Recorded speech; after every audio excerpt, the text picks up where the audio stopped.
अस्सलाम वालेकुम नाज़रीन, आप देख रहे हैं प्रोग्राम दो टोक। मैं हूं किरण नाज। आज मैं प्रोग्राम का आगाज़ एक ऐसी ख़बर से कर रही हूं कि जिसको सुनकर कुछ देर के लिए मेरे हवास साथ छोड़ गए थे।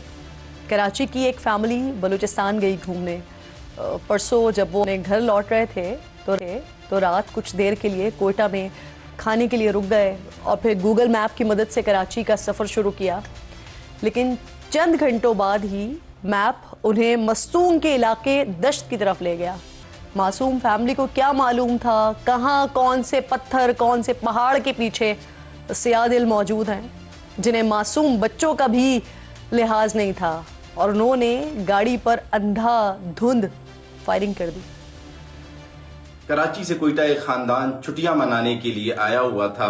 परसों रात वापस कराची जा रहे थे।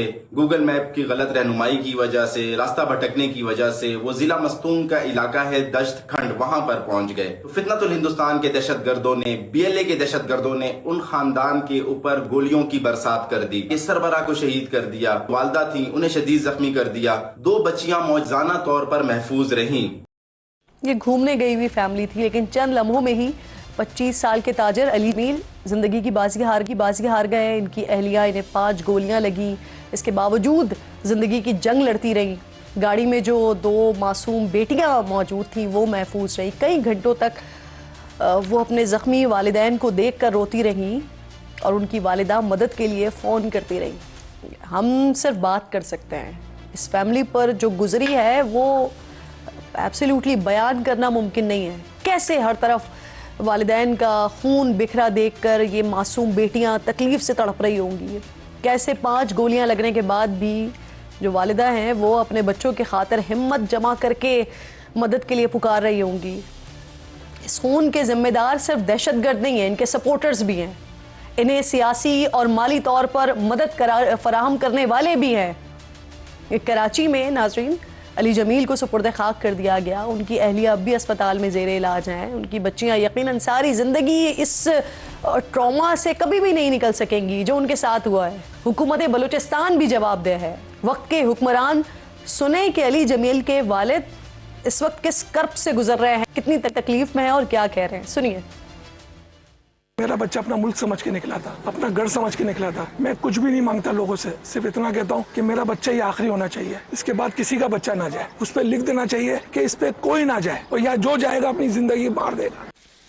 इस पर बात करने के लिए कोशिश की थी हमने कि फैमिली से हम बात कर सकें, लेकिन डेफिनेटली वो जिस अजियत और जिस तकलीफ़ में इस वक्त है, शायद वो ख़ुद से भी बात करने की इस वक्त सिचुएशन में ना हो। मुजीबुर रहमान साहब मुझे ज्वाइन कर रहे हैं, समा TV के नुमाइंदे हैं। कोयटा से रिजवान इरफान साहब ताजर रहनुमा हैं। दोनों मोअज़्ज़ज़ मेहमानों को मैं खुशामदीद कहती हूँ। मुजीब, सबसे पहले तो ज़रा मुझे इस वाक़े के बारे में बताइए। ये रिपोर्ट कल रात को 48 घंटे से ज़्यादा का वक्त अब गुजर चुका है। पुलिस की जानिब से तफ्तीश में क्या आया सामने, इसके अलावा क्या पता चल सका है, कब हुआ वाक़या, कैसे टकराव हुआ, खातून कितनी देर तक वहां रही, फिर कैसे उनको रेस्क्यू किया गया, क्या आया अभी तक सामने? जी बहुत शुक्रिया। ऐसा है कि अली जमील वो अपनी फैमिली के हमरा उनकी अहलिया थी और 2 कमसिन बच्चे थे। वो तो कोयटा आए थे और यहाँ पे 4 रोज़ कबल उनका क़याम भी हुआ।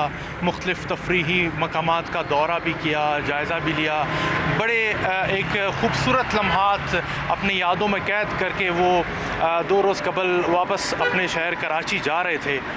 बताया जा रहा है हुकाम की जानिब से वो रात 1 बजे के करीब कोयटा से निकले कराची के लिए, और जब वो मस्तों के करीब पहुँचे तो यहाँ पर गूगल मैप ने उनको धोखा दिया और वो हाईवे से हटकर एक सुनसान और गैर आबाद इलाके में जा पहुँचे।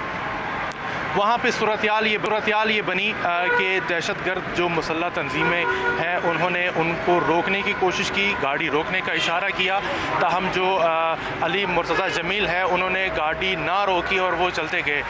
इस दौरान शदीद फायरिंग हुई। फायरिंग के नतीजे में जो अली मुर्तज़ा जमील है उन्हें बताया जा रहा है कि 4 गोलियाँ लगीं, जिससे वो मौके पर ही जो है ना वो जांबाक हो गए, जबकि उनकी अहलिया आयशा अली को 2 गोलियाँ बताया जा रहा है कि उन्हें लगी, ताहम वो फिर भी अपने बच्चों को, अपने मासूम बच्चियों को समेटने की कोशिश कर रही थी। उस ज़ख्मी हालत में भी अपने जांबाक हस्बैंड को वो सहारा दे रही थी, उनकी लाश को महफूज कर रही थी और मदद की अपील भी कर रही थी। पुलिस का ये कहना है कि वाक़े की इत्ला मिली, तकरीबन ये वाक़या 3 बजे के करीब पेश आया और बताया जा रहा है कि कुछ देर बाद जो है ना वो पुलिस ने मौके पर पहुंचकर जो मुतासरा फैमिली है उन्हें रेस्क्यू किया। हमें मिली है तकरीबन 3 साढ़े 3 बजे के करीब रात को ये वाक़या पेश आया और खातून को, उनकी बेटियों को सुबह तकरीबन 10-11 बजे रेस्क्यू किया गया। तो कई घंटे उन्होंने वहां पर गुजारे। अब मेरा सवाल आपसे ये कि ये जो एरिया है स्पेसिफिकली, ये तो यहाँ पर पुलिस कैसे पहुंची? क्योंकि ये भी पता चला हमें कि खातून जो राब्ता करने की कोशिश कर रही थी या गूगल मैप की जो उनके पास लोकेशन मौजूद थी वो भी मुनक़ता हो गई थी। तो फिर राब्ता कैसे हुआ, कैसे पहुंची यहाँ पर पुलिस? जी, हमने अपने जो सोर्सेज पुलिस हुकाम से भी बात की, अपने गवर्नमेंट ऑफिशियल से भी बात की, तो उनका ये मौक़िफ़ था कि वाक़े की इत्तला जो है ना वो फायरिंग की आवाज़ें जो है ना वो सुनाई देने के बाद पुलिस तक पहुंची कि वाक़या हुआ है। और जिसके बाद पुलिस ने मौके पर पहुंचकर जो बताया ये भी जा रहा है कि दहशतगर्दों और पुलिस के दरमियान कुछ फायरिंग का तबादला भी हुआ, जिसके बाद जो पुलिस है उन्होंने मौके पर पहुंचकर मुतासरा फैमिली को रेस्क्यू किया। रेस्क्यू करने के बाद उन्हें कोयटा मुंतकिल किया गया, जहां पर उन्हें जो ज़ख्मी खातून थी उन्हें तबी इमदाद दी गई, जिसके बाद उन्हें कराची मुंतकिल किया गया। जो मजमूई सूरत हाल आपने इलाके की बात की, तो ये पहाड़ी इलाका है। रिजवान साहब से भी मैं ज़रा बात कर लेती हूँ। बिल्कुल ठीक, बिल्कुल मेरे इल्म में है, आप दुरुस्त कह रहे हैं। रिजवान साहब मुझे ये फरमाइए, क्योंकि हम फैमिली से बात करना चाह रहे थे और आपको भी हम इस तरह से फैमिली कंसीडर करते हैं कि जो जमील है वो आपके साथ काम किया करते थे, अब आप जहां पर आपकी अपना सारा काम है वहां पर वो भी काम किया करते थे। उनकी फैमिली के साथ राब्ता हुआ आपका इस हवाले से, वो क्या कह रहे हैं? मेरी बिल्कुल कंटिन्यू से कांटेक्ट में हूँ उनके वालिद जमील साहब से, और हमारा जो शहीद अली मुर्तज़ा जो है 25 से 26 साल का जो है उसको जो शहीद किया गया, एक खुली बर्बियत है, खुली जो है वो एक समझ लें दहशतगर्दी है, जो अपने बच्चों के साथ, जो एक बच्चियाँ उसकी 2 5 साल की बच्ची और एक 6 साल की बच्ची और अपनी वाइफ के साथ जो है वो 7 मुहर्रम को जो है वो यहाँ से निकला कोयटा के लिए। आपकी और उनकी उसके बाद जो है वो 10 ज़ौजा से बात हुई है, वो बाहिम्मत खातून कितने घंटों उन्होंने वहां पर गुजारे, फिर उनको जिना हॉस्पिटल लाए, फिर निजी हॉस्पिटल उनको शिफ्ट किया गया, उनसे बात हुई है? उनकी तबीयत कैसी है अभी? जी अभी तबीयत बेहतर है, मैं उनको सलाम पेश करता हूँ। उन्होंने जिस जुर्रत का मुजाहरा किया और 5 से 6 घंटे जो है वो इस कशमकश में रही, गोलियां भी लगी हुई थी, ज़ख्मी भी थी, अपने शौहर को भी जो है वो देख रही थी और अपने 2 मासूम बच्चियां हैं उनका भी ख्याल कर रही थी।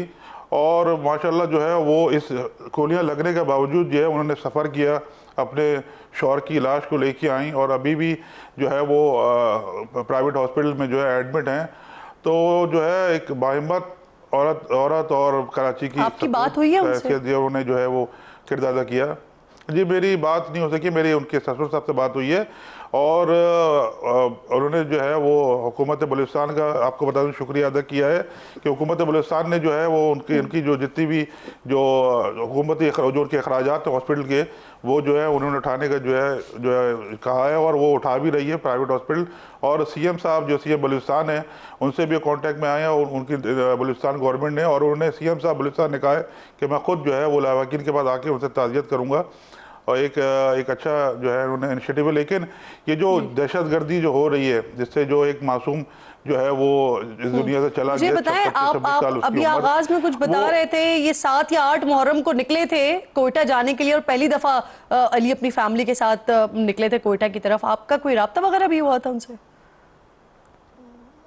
ये पहली मरतबा जो है बलूचिस्तान गए कोयटा, ये अक्सर तो हैदराबाद और इधर करीब जाते थे, लेकिन ये है उनके एक दोस्त भी हैं कोयटा में, उनसे मिलने भी गए थे और 3 दिन की छुट्टियां थी, हमारी मार्केट जो है 8, 9, 10 मुहर्रम को बंद होती है, इस सिलसिले में जो है वो उन्होंने जो है वहाँ का रुख किया और उसके उनको नहीं पता था कि वो जो है इस तरह से जो है ये वाक़या होगा, और ये उनके जो है लवाकिन को कि अगर ऐसा पता होता तो कभी भी उनको ना भेजते। जबकि जब वो रात को 11:30 बजे कोयटा से कराची के लिए निकले हैं, जो अपने दोस्त के उन्होंने खाना खाया, तो उसके दोस्त ने भी उसको रोकने की कोशिश की कि भाई रात को जो है हालात ख़राब है, आप जो है दिन में सब्र करें।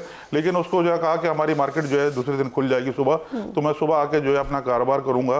ताकि आप समझ सकती हैं कि वो एक घर कमाने वाला, अपने वालिदैन को देखने वाला, अपने जो है बच्चों को देखने वाला, उस छोटी बच्चों को क्या होगा जो उसके सर से जो है उसका वालिद ने बात की है ना, वो बहुत ही ज़्यादा जो है वो सोचने वाली बात है कि ये जो मैयत उठी है अली जमील की, ये आखिरी मैयत हो। हुकूमत कुछ इस तरह के इक़दाम ज़रूर करें दहशत गर्दों के ख़िलाफ़। बहुत शुक्रिया आपका रिजवान साहब, आप साथ मौजूद, आपका भी बेहद शुक्रिया, आप सारी डिटेल्स दे रहे थे। इस वक्त जो पॉलिटिकल सिचुएशन चल रही है, ज़रा क्विकली उसकी तरफ आते हैं। आज़ाद कश्मीर में PTI रजिस्ट्रेशन, हाई कोर्ट का फैसला सुप्रीम कोर्ट में चैलेंज हो गया है। ऑलरेडी वहाँ पर सिचुएशन जो है वो डिफरेंट है, और उस पर मज़ीद अब जो इलेक्शन के हवाले से सिचुएशन बन रही है वो बड़ा इंपॉर्टेंट होगा। जो आज के मेहमान होंगे उनसे इस पर बात करेंगे। कराची में कल एक वाकया पेश आया, दहशतगर्दों ने हमला किया, 3 रेंजर्स एहलकार शहीद हुए हैं, 4 दहशतगर्द इसमें हलाक हुए हैं।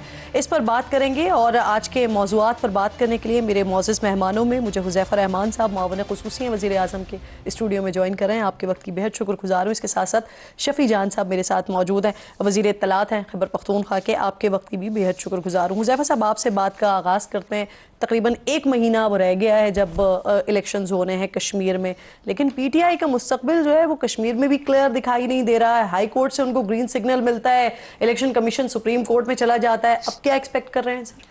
देखें, एक तो ज़ाहिर है कश्मीर खुद एक आज़ाद खुद मुख्तार रियासत है, लेकिन ज़ाहिर अगर आप मेरा सियासी मौक़िफ़ पूछेंगी जी, तो मैं समझता हूँ कि अगर एक जमात के ऊपर इतने संगीन इल्ज़ाम थे, उसे बैन किया गया था, तो फिर हाई कोर्ट ने उसे अलाउ कैसे कर दिया? और अगर हाई कोर्ट ने अलाउ किया है, आपकी प्रोसिक्यूशन की, आपका डिफेंस की कमज़ोरी है, जो भी वजह बनी, तो ज़रा इलेक्शन नज़दीक है, मेरे ख्याल से कोई ऐसी नई मुतनाज़ चीज़ नहीं करनी चाहिए जिसके बाद जो है एक नया जो है वो पंडोरा बॉक्स खुल जाए। अगर हाई कोर्ट का फैसला मौजूद है और समझती है कश्मीर की हुकूमत और आज़ाद कश्मीर का जो इलेक्शन कमीशन है, तो मेरे ख्याल से कोई मुज़ाहका नहीं है। अगर आपने इस फैसले को सुप्रीम कोर्ट में चैलेंज करना था, तो बेहतर ये था कि आप हाई कोर्ट लेवल पर ही इतने स्ट्रॉन्ग एविडेंस देते, हाई कोर्ट ये फैसला ही ना करती। क्योंकि ज़ाहिर आपकी बात बिल्कुल दुरुस्त है, अगर 27 दिन इलेक्शन में रह गए हैं और आप बर वक्त इस तरह के फैसले करेंगे, कुछ कैंडिडेट्स इस जमात से एसोसिएट होंगे, कुछ फिर आज़ाद हो जाएंगे, तो लामहला फिर तनकीद करने वालों को मौका मिलता है कि आपने इलेक्शन कॉन्ट्रोवर्शियल कर दिया, हाल दो कि वो हो ना हो। तो मैं आपकी बात से सहमत हूँ कि इसको जो है जिस स्टेज के ऊपर फैसला होना चाहिए था वो फैसला हो जाए तो ज्यादा बेहतर। सही। शफी जान साहब, अगर सुप्रीम कोर्ट से फैसला आ जाता है आपके खिलाफ, तो उसके बाद क्या प्लान कर रहे हैं आप? किसी जमात के साथ इत्तेहाद करेंगे या फिर जो आजाद उम्मीदवारों को मैदान में उतारा जाएगा, क्या करेंगे? सबसे पहले आपका शुक्रिया। जहां तक कश्मीर इलेक्शन की बात है और पाकिस्तान तहरीक इंसाफ की बात है, तो ये खौफ की अलामत आप देख लें कि इलेक्शन कमीशन ऑफ पाकिस्तान जिसने इलेक्शन कंडक्ट करवाना है वो खुद तहरीक इंसाफ के खिलाफ जो है पिटीशन लेके चली गई है। तो ये तो एक दफा फिर से इस इलेक्शन की साख को मुतासिर कर रही है। जहां तक इल्हाक की बात है, तो आपने देखा था कि हमने GB डेमोक्रेटिक मूवमेंट के साथ भी इल्हाक किया था और उसका निशान भी पोलो मैन था। और जब इनको ये पता चला कि तहरीक इंसाफ के तमाम उम्मीदवार जो है वो एक निशान पे लड़ेंगे, तो उन्होंने GB डेमोक्रेटिक मूवमेंट को भी बैन कर दिया। खौफ इमरान खान का है, खौफ इतना है कि आप खुद देख लें कि हाई कोर्ट का फैसला आता है और इलेक्शन कमीशन ऑफ पाकिस्तान उस फैसले के खिलाफ जा रहा है, और इसी election of commission of Pakistan ने इलेक्शन भी वहां पे जो है वो देखने हैं। तो ये कितने शफाफ होंगे, किस तरह इलेक्शन करवाए जाएंगे। ताक तो पहले दिन से मुतासिर हो गई है, लेकिन तहरीक इंसाफ मैदान में है और इंशाल्लाह हम मैदान खाली नहीं छोड़ेंगे। जिस तरीके से GB में, जिस तरीके से पंजाब के बाय इलेक्शन में, जिस तरीके से आम इंतखाबात में तहरीक इंसाफ के लिए कोई पॉलिटिकल स्पेस नहीं थी, यही उम्मीद हम कश्मीर में भी इस वक्त कर रहे हैं।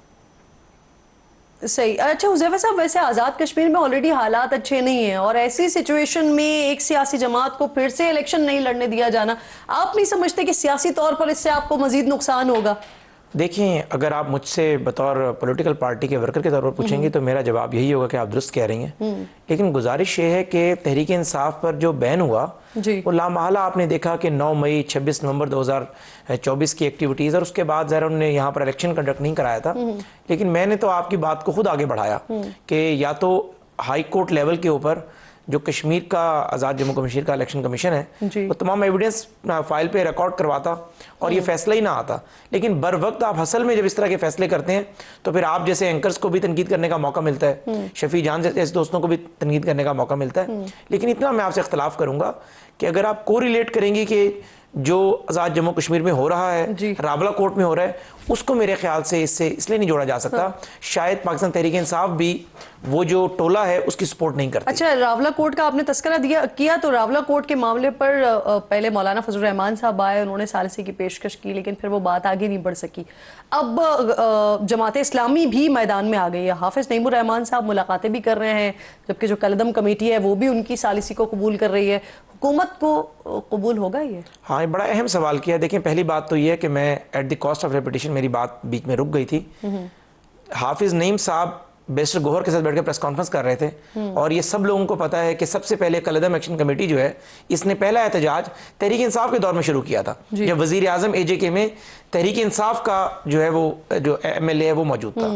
गुजारिश ये है कि अगर कोई कलदम एक्शन कमेटी पुलिस एहलकारों को शहीद कर दे, और इससे पहले भी उन्होंने किया, आजम जिनको जो है वो नून लीग और पीपल्स पार्टी ने मिलकर बनाया था। नहीं, वो ये तो अब बने हैं ना जी। अच्छा। इससे पहले जो सैनी सरदार तनवीर इलियास थे, आप अनवारुल हक साहब की बात कर रहे हैं? जी, तनवीर इलियास साहब जब डिस्क्वालीफाई हुए, तनवीर इलियास के बाद, तनवीर इलियास के दौर में ये तहरीक पनपी थी और अनवारुल हक के दौर में पीक के ऊपर थी जब 2022 के अंदर, तब PMLN का तो वजीर आजम नहीं था, वो भी तहरीक इंसाफ का ही था।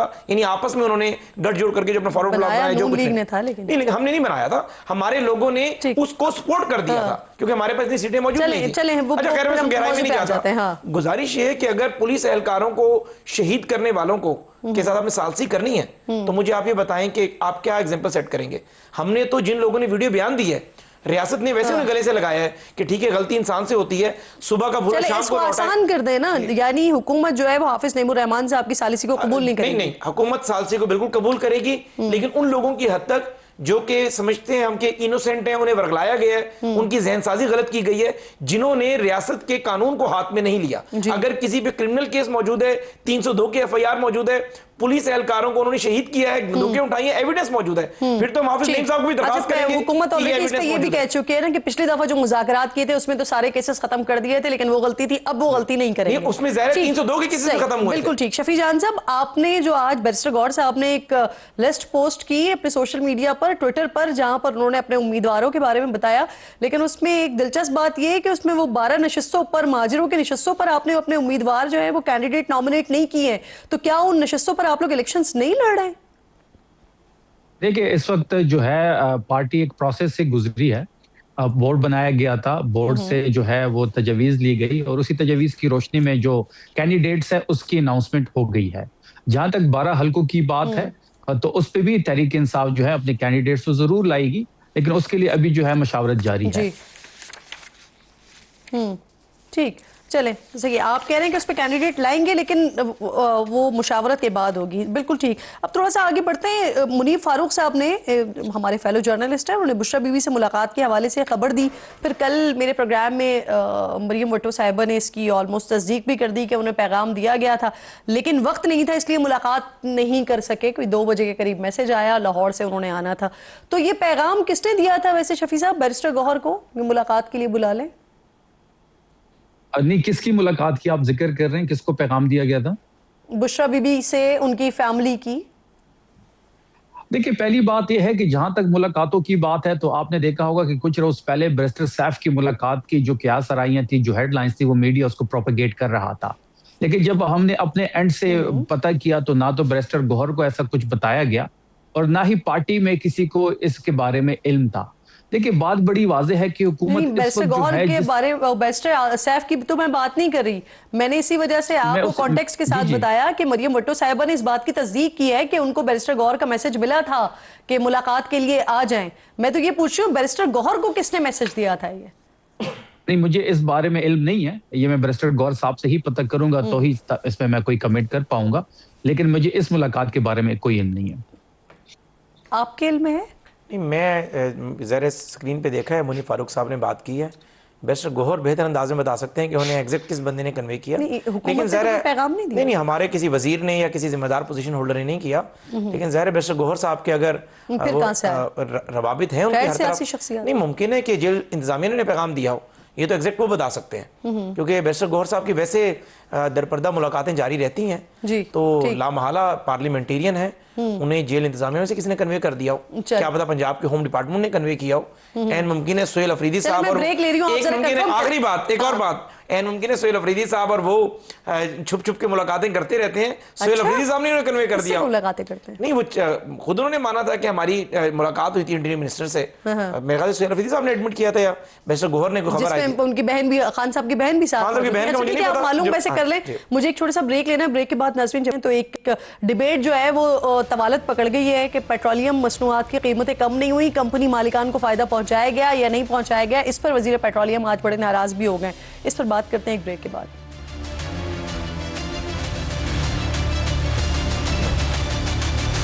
प्रोग्राम में एक बार फिर आपको खुशामदीद कहती हूँ। मेरे दोनों मुअज़्ज़ज़ मेहमान मेरे साथ ही मौजूद हैं। नाज़रीन एक बड़ा मुतनाज़ किस्म का बिल पंजाब असम्बली में आया है, ज़रा इस बिल की मैं आपको डिटेल भी दे देती हूँ, फिर जो दोनों मुअज़्ज़ज़ मेहमान मौजूद हैं इनसे इस पर बात भी करेंगे। पंजाब का control of habitual offenders and anti social behaviour bill है ये 2026। ये एक ऐसा निज़ाम तजवीज़ कर रहा है कि जिसके तहत इंतज़ामिया सिर्फ एक इंटेलिजेंस कमेटी की राय की बुनियाद पर किसी शख्स के बैंक अकाउंट को मुंजमद कर सकती है, उसकी जायदाद को जब्त कर सकती है, उसका मोबाइल फ़ोन कब्जे में ले सकती है और उसे इलेक्ट्रॉनिक निगरानी में रख सकती है। स्पीकर केल में लाए बगैर ये बिल कमेटी तक पहुंच गया और वहां से होकर दोबारा ऐवान में भी अब आ गया है। सर ये इंतहाई मुतनाज़ किस्म का बिल है जो पंजाब में लाया जा रहा है। सर देखिए, मुझे आपने 2-3 मिनट की पेशेंट ऑडियंस देनी है मामले पे, क्योंकि मैं खुल के मौका वापस अब सोलो ही कर लें आज किरण साहिबा। मैं कभी उसी चीज़ का दिफा नहीं करता जिस को मैं as a lawyer court of law में डिफेंड ना कर सकूं।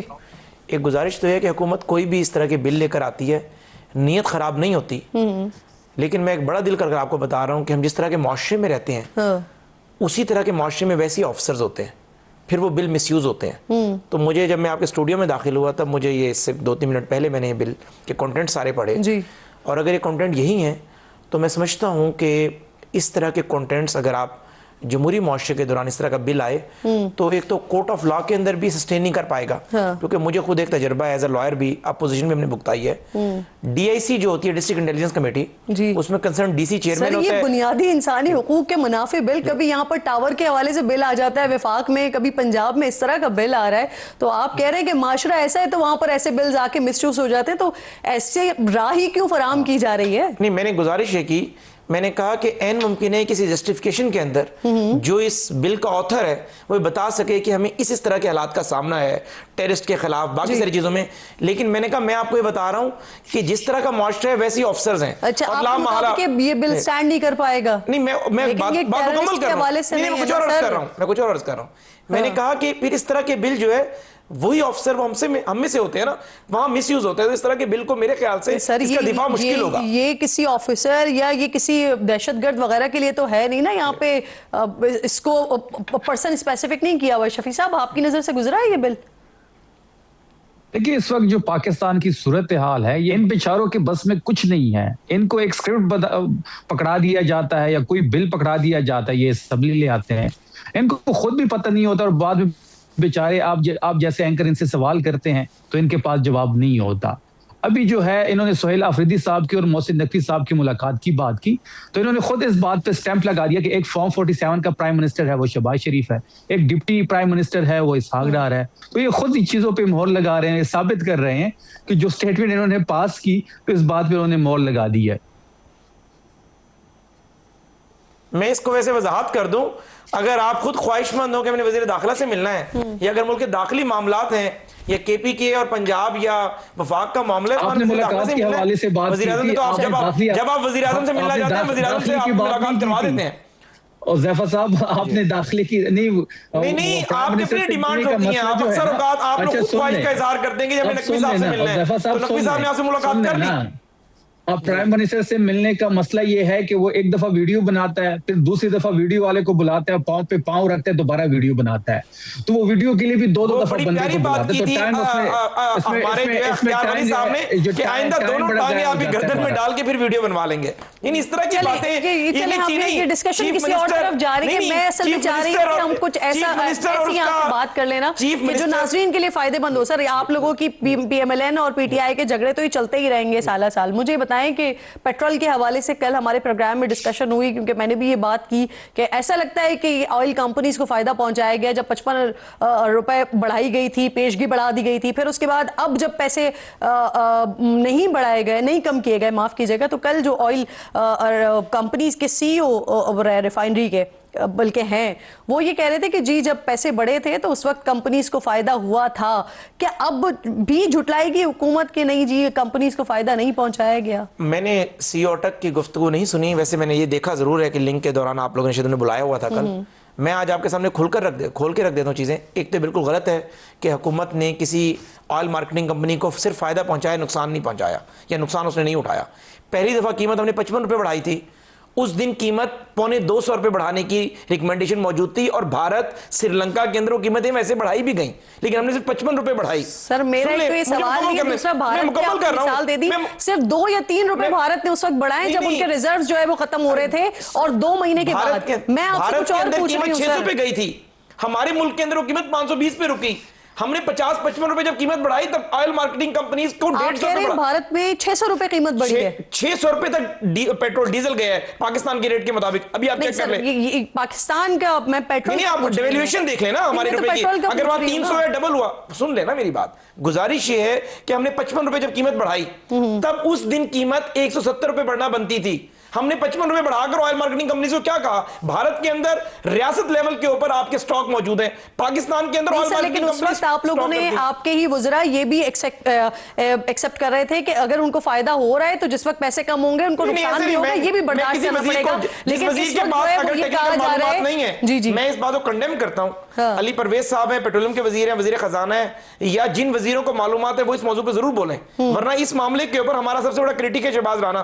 चंद दिन पहले उनका चेयरमैन एफबीआर से बैड टेस्ट क्रिएट हुआ, उन्होंने भी कल ट्वीट की है कि ये जो कीमतें हुकूमत ने इस दफा कम नहीं की, ये बिल्कुल ठीक है। हालांकि हमारी हुकूमत का सबसे बड़ा क्रिटिक है, एक अथॉरिटी है शहबाज राना इकोनॉमिक के ऊपर, पेट्रोलियम के ऊपर। बहुत बहुत शुक्रिया आपका शफी जान साहब, आपका शुक्रिया हुज़ैफा रहमान साहब, आप दोनों में का बेहद शुक्रिया। एक छोटा सा ब्रेक लीजिए नाज़रीन, ब्रेक के बाद वापस आते हैं। तो वेनेजुएला में बहुत खतरनाक ज़लज़ला आया, उसके जो असरात हैं वो पाकिस्तान पर कैसे पड़ रहे हैं, इस पर बात करते हैं तफसील से ब्रेक के बाद।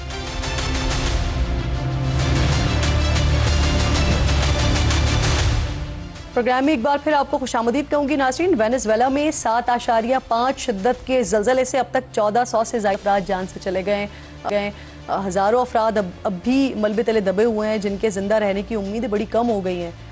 पाकिस्तान में भी कल 6 ज़लज़ले के झटके महसूस किए गए हैं, जिनका ताल्लुक वेनेजुएला से ही जोड़ा जा रहा है। माहिरीन के मुताबिक वेनेजुएला के ज़लज़ले से ज़ेरे ज़मीन पैदा हुई तवानाई की लहरें ही पाकिस्तान में ज़लज़लों का बाइस बनी है।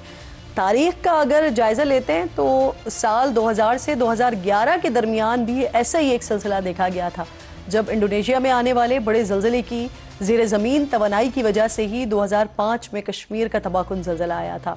माहिरीन खबरदार कर रहे हैं कि यूरेशियन प्लेट्स और इससे मुल्हिका इलाक़ों में ज़ेरे ज़मीन सरगर्मियाँ जारी रहने की वजह से मुस्तक़बिल में भी दरमियाने दर्जे के ज़लज़ले आ सकते हैं। दूसरी जानिब इस वक्त तकरीबन सारा यूरोप ही शदीद हीट वेव की जद में है। अब दर्जा हरारत 45 तक पहुँच गया है। फ्रांस में गर्मी का 80 साला रिकॉर्ड टूट गया है। 1000 से ज़ायद अफराद की अमवात हो चुकी हैं। जर्मनी है, स्पेन है, बरतानिया, इटली और स्विट्ज़रलैंड, इन समेत कई ममालिक हैं, यहाँ भी सैकड़ों अफराद मौत के घाट उतर चुके हैं। क्लाइमेट रिस्क इंडेक्स इसकी रिपोर्ट के मुताबिक ज़मीन का औसतन दर्जा हरारत सनती दौर से अब तक तकरीबन 1.5% तक बढ़ चुका है, जिससे माहौलियाती अदम तवाज़ुन पैदा हो रहा है। बात करने के लिए इंतहाई अहम मौजूद अली तौकीर शेख साहब, जो कि माहिर हैं माहौलियाती तब्दीली के, आपके वक्त की बेहद शुक्रगुजार हूँ। सबसे पहले तो ये फरमाइए सर, 4 दिन पहले वेनेजुएला में शदीद ज़लज़ला आया, कल फिर पाकिस्तान के मुख्तलिफ इलाकों में, इस्लामाबाद और दीगर इलाकों में जो है वो झटके महसूस किए गए। माहिरीन ये कह रहे हैं कि वेनेजुएला के ज़लज़ले के से ज़ेरे ज़मीन जो तवानाइयाँ पैदा हुई हैं उसी का ही असर है जो पाकिस्तान में ज़लज़लों का बाइस बन रही हैं। और इसी तरह का पैटर्न मैंने अभी तस्करा भी किया, हमने 2000 से 2011 के दरमियान में भी देखा था जब इंडोनेशिया में ज़लज़ला आया, उसके बाद फिर 2005 में पाकिस्तान का एक ख़तरनाक ज़लज़ला हमने देखा था, तबाहकुन ज़लज़ला देखा था। तो क्या वाकई इस बार भी यही कंटिन्यूटी बन रही है? मैडम बहुत शुक्रिया मौका देने का और थैंक यू ये क्वेश्चन पूछने का। इसका जवाब तो कोई साइंटिस्ट दे सकेगा जिनका मुझे बेहतर मालूम हो। क्लाइमेट चेंज में और सिस्मोलॉजी में कुछ लिंकेजेस हो सकते हैं मगर साइंस उसको कंफर्म नहीं करती।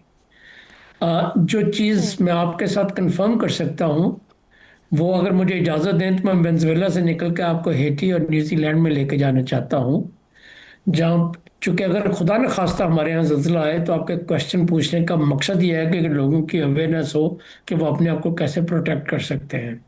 तो उस नुक्ते नज़र से मैं हेटी और न्यूजीलैंड में 2010 में अर्थक्वेक आया था एक ही साल में, और दोनों का मैग्नीट्यूड 7.0 था या 7.1 था। हेटी में 1 लाख से लेके 3.25 लाख तक लोग मरे थे और न्यूजीलैंड में एक भी नहीं मरा था, एक सिर्फ एक मामूली सा जख्मी हुआ था। और लोग जो उस चीज़ को एट्रीब्यूट करते हैं वो 2 चीज़ों के साथ करते हैं और आपस में बहुत ज़्यादा लिंक्ड है। और जब मैं लोग कह रहा हूँ उससे मैं साइंटिफिक कम्युनिटी की बात कर रहा हूँ, चूँकि खुद मेरा तल्लक साइंटिफिक रिसर्च के साथ है तो मैं साइंस तक अपनी ऑब्जर्वेशन को करता हूँ। वो इसलिए किया कि जो न्यूजीलैंड की बिल्डिंग्स थी वो रिजिलियंट थी और जो हेटी की बिल्डिंग्स थी वो वीक कंक्रीट के साथ बनी थी। उनमें कोड कोई नहीं थे जो उन्होंने फॉलो किए हों या नेशनल कोड स्ट्रॉन्ग नहीं थे जैसे पाकिस्तान में भी नहीं है, और जो थोड़े बहुत थे उनकी कंप्लायंस नहीं थी जैसे पाकिस्तान में भी नहीं थी। तो रिजल्ट हुआ कि जब ज़लज़ले के झटके आए तो वो सारा कुछ कोलैप्स कर गया, इंक्लूडिंग उनकी जो ऑफिशियल बिल्डिंग्स थी, सुप्रीम कोर्ट थी, प्रेसिडेंट का ऑफिस था, उनके घर थे, उनकी रेजिडेंस थी, उनकी अपनी फैमिली थी। No compare that with New Zealand जहाँ पे ये सब कुछ था, क्लाइमेट रेजिलिएंट बिल्डिंग थी या डिजास्टर रेजिलिएंट बिल्डिंग थी, उनके कोड स्ट्रांग थे, उनकी कंप्लायंस स्ट्रांग थी, उनकी प्रिपेयर्डनेस बेहतर थी और उस वजह से उनको 3 या 3.25 लाख लोग नहीं मरे। अब एक बात उसकी एक फंडामेंटल है जो फाउंडेशन है जो मेरा सवाल भी साथ साथ लीजिए सर, क्योंकि एक तरफ हम ज़लज़ले देख रहे हैं, दूसरी तरफ हीट वेव और ऐसे कंट्रीज जहां पर साल के 12 महीने मौसम ठंडा रहता था वहां पर 40 और 45 तक दर्जा हरारत का जाना और 1500 लोगों का अभी तक उससे मारे जाना। तो ये क्लाइमेट चेंजेस ये किस तरह से हो रही हैं और ऐसे इलाकों में जो ठंडे रहा करते थे वहां पर हो रहे हैं? मैं मैडम उसी तरफ आता हूँ, एक फिक्र में आपके मैं हीट वेव की तरफ आ जाता हूँ और उनकी बिल्डिंग के रेजिलिएंट होने में न्यूजीलैंड में और रेजिलिएंट होने में जो मेन फैक्टर था उनकी जो पॉपुलेशन थी वो 99% एजुकेटेड थी, स्किल्ड थी, इन चीज़ों को फॉलो कर सकती थी और हेटी में नहीं थी। अब वही हाल हीट वेव की सूरत में पाकिस्तान में रिस्क होता है। जब हीट वेव ज़्यादा फ्रीक्वेंटली आती हैं और ज़्यादा प्रोलॉन्ग पीरियड के लिए आती हैं तो हमारी बिल्डिंग जो हैं वो लोगों को हीट से प्रोटेक्ट नहीं करती। हमारे यहाँ फॉरेस्ट नहीं है जो शेड क्रिएट कर सकें और हमारे यहाँ वो लिटरेसी लेवल वो नहीं है, लोगों का स्किल सेट वो नहीं है, एजुकेशन सिस्टम वो नहीं है कि जिसकी वजह से लोग अपने आप को प्रोटेक्ट कर सकें। एक बार छोटी सी आपको एग्जाम्पल देना चाहता हूँ। पाकिस्तान में सर मेरे पास क्योंकि वक्त बहुत ज्यादा कम है, मैं गुजारिश करूंगी आपसे कि जो मैंने सवाल किया उसका अगर आप मुख्तसर जवाब दे दें, मैंने अगला सवाल भी करना है, क्लोज करना है। मुख्तसर सवाल यह है कि जी हीट वेव की प्रिपेयर्डनेस पाकिस्तान में बहुत वीक है। अगर वो आती है तो हमारे यहाँ लॉसेस हाई होंगे unless we educate and sensitize our population. और education is the most important building block specially for girls, women and children. और इस वक्त जो सैलाब का और हीट वेव का मजीद खदशा जाहिर किया जा रहा है पाकिस्तान में? जी, पाकिस्तान की वल्नरेबिलिटी बहुत हाई है। आपकी बात का जो मकसद है वो ये है और उसका जो एक ही इलाज हमारे पास ये है कि अपनी रेजिलियंस में इन्वेस्ट करें, लोगों को प्रोटेक्ट करें, आपके प्रोग्राम और इस किस्म के बाकी प्रोग्रामों के आप इन्वेस्ट करने की बात करें, लेकिन यहाँ तो अगले साल के लिए जो बजट है मौसमियाती तब्दीली के हवाले से, उसमें हुकूमत ने 60% कटौती कर दी है और इस वक्त हम वल्नरेबल पोजीशन पे खड़े हुए हैं, जहाँ सैलाब भी है, जहाँ हीट वेव भी है, जिसने पाकिस्तान को मुतासर करना है। बहुत बहुत शुक्रिया आपका अली तौकीर शेख, आप साथ मौजूद थे। अल्लाह ताला रहम के मामलात फरमाए। वक्त खत्म हो गया प्रोग्राम का, इंशाल्लाह नाज़रीन से मुलाकात होगी जुमे को। अपना और अपने मुल्क का खास ख्याल रखिए। फ़लस्तीन को, मकबूजा कश्मीर को अपनी दुआओं में याद रखिए। अल्लाह ने के बाद।